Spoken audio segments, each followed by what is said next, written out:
To Jagannadh kitchen. నేను ఇప్పుడు cheese masala dosa చూపిస్తున్నానండి. దీనికి కావాల్సిన పదార్థాలు 2 మాత్రమే అండి. మసాలా పౌడరు, ఇంట్లో చేసుకున్న మసాలా పౌడరు, చీజ్, నూనె, పిండి. కొద్దిగా నూనెను వేసుకుంటాను.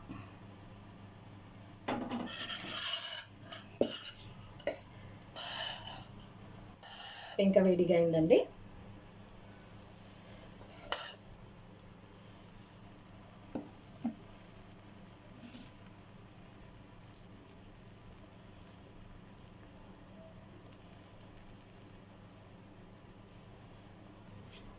చూడండి, వీటిపైన కొద్దిగా నూనె పోస్తున్నానండి. అంటే మసాలా అంటుకోవడానికి మాత్రమే.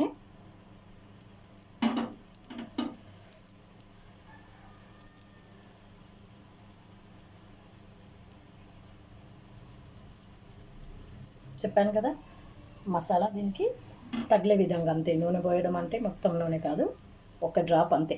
ఈ మసాలా మొత్తం అందులో దిగండి. ఇప్పుడు చూడండి,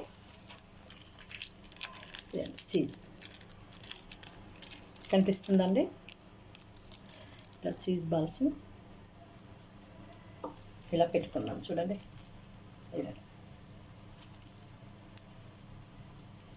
దీనిపై కూడా కొద్దిగా మసాలా వేసుకున్నాము.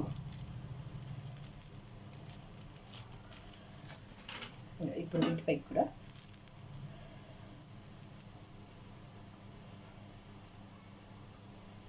ఈ మసాలా దోశ చాలా టేస్ట్గా ఉంటుంది. పిల్లలు ఇష్టంగా తింటారు. కానీ ఈ పౌడర్లో చూడండి, మునగాకు, కరివేపాకు అన్నీ ఉన్నాయి. ఆ పౌడర్ చేసి పెట్టుకుంది. ఎక్కువ కారం లేదు కనుక ఇది పిల్లలకు నచ్చుతుంది అనుకుంటాను. నేను మీరు ఇంట్లో పిల్లలకు చేసే విధంగా ఇవ్వండి. కొద్దిగా పిండి ఉంది కదండి, అది కూడా వేసి చూపిస్తున్నాను.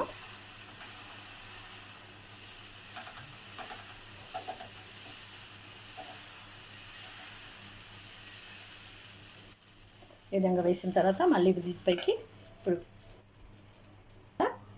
తీసుకున్నానండి. ఇప్పుడు చూడండి, ఈ మసాలాని ఇంకో విధంగా చేస్తున్నాను. ఈ విధంగా కూడా మనం దాన్ని దోశ మొత్తం తగిలే విధంగా కూడా పెట్టుకోవచ్చండి. ఈ విధంగా దోశ మొత్తం పెట్టుకున్న తర్వాత ఇప్పుడు దీనిపైన కూడా చీజ్ వేస్తున్నానండి. వీటిపైకి వేసేసి ఇప్పుడు మసాలా దోశ వేడి వేడిగా జగన్నాథ్కి ఆఫర్ పెట్టి తినేద్దామండి. ఇది చూడండి, ఒకసారి చూపిస్తున్నాను. చూడండి, చీజ్ మసాలా దోశ రెడీ. తినేద్దాం రండి.